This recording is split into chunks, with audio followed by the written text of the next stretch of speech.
Hello, everybody, and welcome to our coverage of episode 26 of the Legends of Chima TV series. This may sting a bit. Now, as per usual, LJ has joined me today to talk about this episode. Oh no. And what an episode it was. I'll say it right now. Okay, first of all, as per usual, links are in the description, blah blah blah. I'll say it right now. This episode was probably the most... I'm torn. I don't want to say... Well, no, I'll say it definitively. It was probably my favorite Chima episode ever. I think it hit all the right beats that you can expect from a kid's show. It had plot, humor, even though it was bad humor, actual characters that aren't stereotypes, battle scenes. It was pretty good. But before we get into the specifics of why I think that way, LJ, would you mind recapping for us? Yeah. Because it was a doozy. I just like to. All right. I said really quickly. I'll say what I really wanted to. I told you that I was gonna have something controversial to say. I'll start it off. This is absolute. What I agree with you. This is my absolute all-time favorite Chima episode, and it ranks highly up there in my personal opinion with some Ninjago episodes. I'll agree. At the same time, it's one of my least favorites. But let's get into the recap. That'll be interesting. Set number 5. Oh, wait a second. Recap. So anyway. You're funny. Episode starts off from the cliffhanger we had last 2 weeks or so. Laval has been absolutely disintegrated. Yeah, now, his corpse. Before you say, hooray! All the legend beasts and all the tribes and whatnot, they rush out into battle, and this huge Star Wars-esque fight scene takes out. Lasers are blasting everywhere, and legend beasts are crying, and the gorillas are going, dude, and eating bananas. It's just chaos everywhere. Pretty much. Well, lo and behold, Laval is unfortunately alive, and he finds the... Shut up, he's not. That's zombie Laval. Okay. He died. Official canon dictates that Laval died, and that the story now follows his zombified reincarnation. Okay. So we have zombie Laval, who is the reincarnated version of Laval.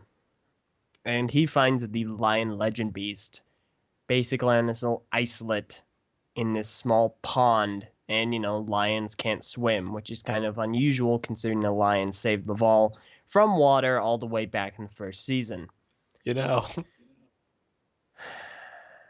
So that's all going on.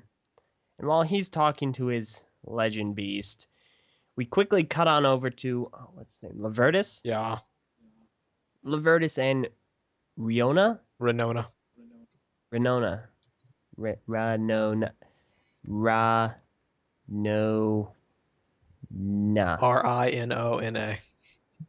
Oh, okay. Anyway, what's her name? The female rhino. And they're talking and whatnot, and Lavertus has his creepy scarf. And it's not creepy. He doesn't want to help them whatsoever, and girl rhino's like, why don't you want to help them? Insert exposition. Yep, and what do you know? We were right. Triangle explanation. But that was a sad scene. Yeah, it was pretty sad. Basically what happens is, yeah, we were right. There is something going on between the Croc Queen and Lavertus. But then there was the Croc King, Prince at the time, and he liked the princess. Lo and behold, that stupid Crominus. He's such a jerk. Was the reason we got... He is the biggest jerk in all of Chima. He created the Persuader plant. He grew the first Persuader plant and used it on Lavertus and got him exiled because he told him to go steal some chi. And it's like... He is to blame for us having to suffer through 10 plus episodes of mediocrity with mind control. Now, if only he played cards and this took a course over 7 years. But anyway. Wow. So, we find that out. girl rhino's like, you should save him anyway. He's like, okay. Wait, you didn't explain why he got exiled. Huh? Yeah, I did. Oh, I guess I missed Persuader plan. He was persuaded to steal Chi. But you didn't say the most important part. Why did he keep quiet? Oh, yeah. The reason he kept quiet, and this makes Lavertus one of my favorite characters, was because he didn't want the two... He had to stay quiet because he didn't want the two tribes to get into a huge conflict. Yep. And you know what happened anyway? Something about Crockett and whatnot. They got involved in a huge conflict because Krula used the persuader plans on Craig. So it all happened anyway because of Crominus. Yep. And the reason this makes him one of my favorite characters is because he is the best blackmail material ever. Yep. I mean... If it wasn't for, that whole being dead thing. Spoilers. Gosh dang it, I miss him. But no, not my favorite character. But anyway. He's my favorite. So, back... Not one. Fighting... Antics ensue. Plovar's there. Antics ensue. They do this, then the other thing. Laval uses Krager's friendship water analogy. The lion beast learns how to swim.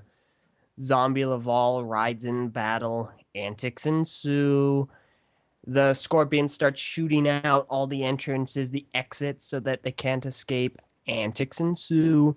Lavertus and Girl Rhino come in, save the day. And, Lavertus comes face to face with Crominus after all these years. They have a brief conversation that we never get to hear until later. The gang escapes. Lavertus sacrifices himself and is allegedly dead, but this is Chima. Characters don't die in Chima, so you know he's not dead, so he'll probably be back in season 4.5. Laval has a quick conversation with the King of the Scorpions before he's buried alive. He gives him some chi, and he's like, use it well, use it wisely. And they go back. Conversation with Crominus and Lion King. Lion King. Crominus is like, explains everything and whatnot. We find out that the conversation that Crominus and Lavertus had was that Lavertus was like, well, initially I hated you, but if it weren't for you getting together with that gal that I liked, that you screwed up and got me exiled for, well, we would not have Chima's greatest hero, Krager. So I hope you're happy, Stephen Vilman. Yep, I hope you're happy. And so that's that. Happy ending. Or is it? But then, in a Marvel-style plot twist, the end credit scene, here's the Scorpion going, gosh, that what's his name? Laval guy. He was so vicious and kind. So viciously kind. And he has this one orb of chi, and he's like, I'm so alone. Basically being like what I would be if I were a Scorpion. And then he says, no more chi, you're the fault of it all, and chucks it into a ravine. Oh my burritos. What do we see? That's right. Someone stuck in ice. Fang off. Who wakes up because of the chi. Yeah. Yeah. I swear, Meso and I were watching it, and as this Scorpion guy's not mere a minute before, this Scorpion guy's walking along this ravine, I'm going, no, it's happening. Meso, they're setting it up! Yep. It's a pretty interesting turn of events. Now, I've got a couple things I want to discuss about this episode and call to attention. Because while I did like it, there were some questionable bits. And first of all, I'll say, Plovar, that whole thing was funny, but did you notice that he didn't escape with them? No, so let's not be that. He's trapped inside. No, we're not that lucky. I didn't see him get out. Meso. He may have flown out, but I didn't like see an enigma. He is an amoeba that just continues to live. No matter how many times you try and bury it alive or torch it or eat it or whatever you want to do to try and extinguish its existence, it will continue to strive on and live. Wow. Yeah, that's just one questionable thing I noticed that didn't make sense. Thing number 2 that didn't make sense. The Scorpion King, Scorm. So he's shooting everywhere with his weird tri-weapon, and he's causing rocks to collapse and like close down entrances, and this huge mob of legend beasts and people are running around frantically trying to get to exits. But one of them has a ranged weapon. All it would take is like one shot, not even to necessarily kill or maim him, just to stun him to give them the couple extra seconds needed to get out. Or alternatively, if they can't use the ranged weapon for whatever reason, just run up to him. In the time it took them to run circles around the room trying to escape, they could have easily ran up to him and just knocked him around a little bit. He's one dude, all his troops are gone. So that made absolutely no sense to me. I know it was for dramatic effect, but yeah.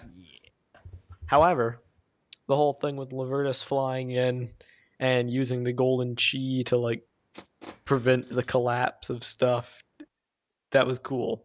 That was a good set piece moment. However, some questions are also raised.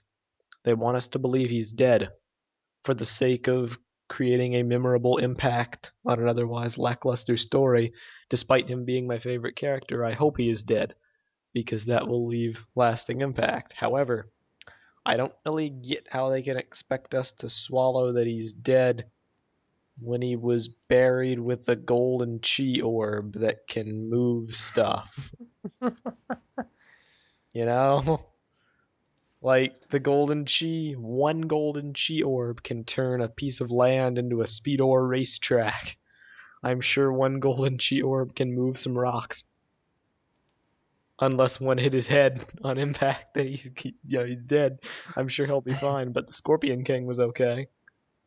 Not to mention he had a whole room full of golden chi orbs, even though it only showed him using 3. Maybe he had more in his person. So, yeah, he's fine. What else in my bullet point list? Oh yeah, the legend beasts. I gotta call to attention this. When they all turned into this weird blue thing and powered the falls, I didn't really understand it at all. Because what wasn't their whole gimmick? They were just normal animals that didn't drink chi, and now suddenly they're literally chi that can power falls. I don't know. It was weird. That's pretty much it. There's some stuff I'm going to mention later on about the season in general, but LJ, what did you think of this episode? Why is it one of your favorites, and well, your favorite Chima episode, and one of your least favorites? Okay, it's my absolute favorite, my absolute least favorite. Oh no, the dichotomy. Because, okay, it's my absolute favorite because that flashback scene was really well done, very well executed. Like, I was very impressed by Lego at how very down to earth that was. They handled it very nicely. Yeah. The action was also really well done, and Lavertus was a fantastic character for the thing he did. And now he's dead. And now he's dead. And that cliffhanger ties in very nicely. That was cool. Yeah, I'm impressed how they were able to work that in. Now we just need to know why everyone's in fire pajamas. Yeah. But I mean, it just hit all the right tones. It hit the right amount of drama and action and adventure. It just even though did some a really of the dialogue was cringeworthy, it still was good for what it did. Yeah, but it reminded me of a Ninjago episode that hits a lot of the right notes. It's one of the lesser end versions of a Ninjago episode, but still. Why is it one of my absolute least favorite and my most favorite at the same time? Well, least favorite. Here it comes. Because while it's doing all of this,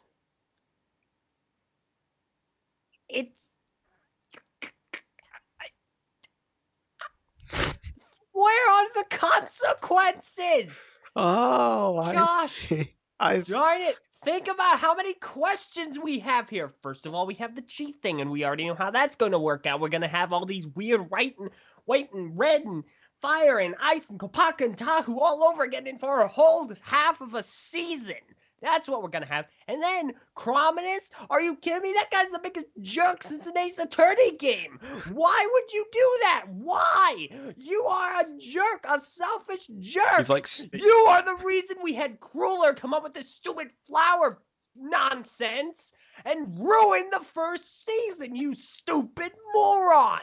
You are the reason the Crocodile Tribe is so poorly written because you decided I'm gonna be a selfish jerk and you grew some stupid plan in a matter of 5 seconds! And he bought it from the weird raven, too. That was a nice touch. No! That makes me even angrier. What about the stupid raven? Where are the repercussions? Where's the punishment? Where is,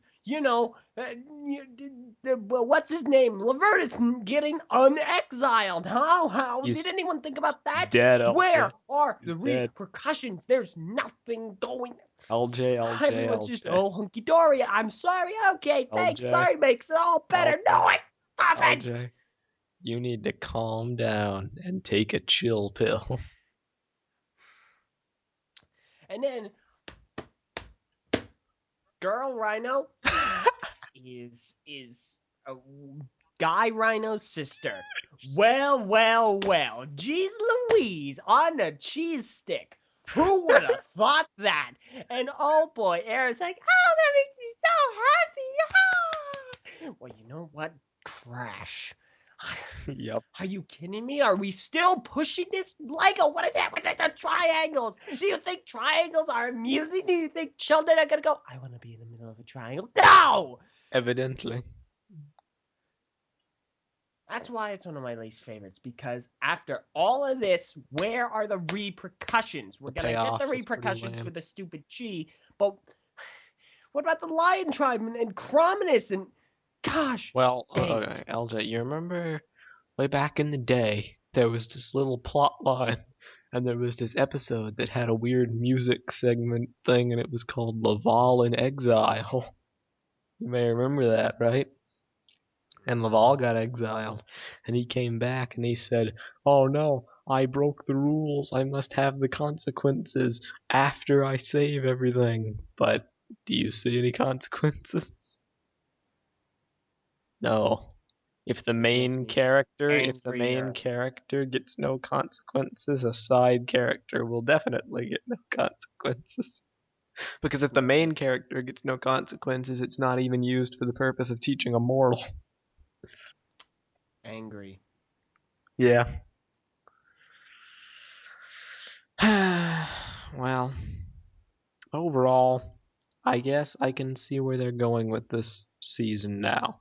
Because I predicted last week they were probably going to end this half of the story. I think I was right. I think the Outland thing is pretty much done with. And I think it should be done with. I think that they handled it very well. 6 episodes was enough. If they had dragged it out any longer, they would have delved into filler territory. And that would not have been a fun place to go. And I guess the second half of the season, probably another 6 episodes, although I would hope more, because it seems like a grander scale conflict will involve fire and ice. And for those that aren't aware, we already have a plot synopsis of what this is all going to be about, for the most part. So evidently we have these tribes that are frozen underground. Sir Fangnar is going to somehow freeze the entire land of Chima. And it's going to be like Ice Age. And then it'll be up to the Phoenixes, who we've never heard of before, to come in and give everyone fire pajamas to save the day. On paper sounds dumb. In execution it could be pretty good. We'll have to wait and see. And what I'm curious about is if the next week we're going to have, Chima episode 27, or if they're going to take a break, because it's kind of early to start the summer TV show. You'd think they'd want to space it out and wait for the sets to come out. I don't know. We'll have to see. Actually, while we're recording this, I am going to check CartoonNetwork.com. And while I do that, LJ Stahl, give some thoughts. Retrospective. Go. Honestly, I think this was a nice mid-season finale for Chima. It wrapped up a lot of things, it answered a lot of questions, and it hit all the right notes. Let's compare it to Ninjago, shall we? Oh, no. Oh, wait, no, I already filled out my controversial question debate quota for this week. Ninjago's. It's not even a debate, LJ. It's not even a debate. Ninjago is best show.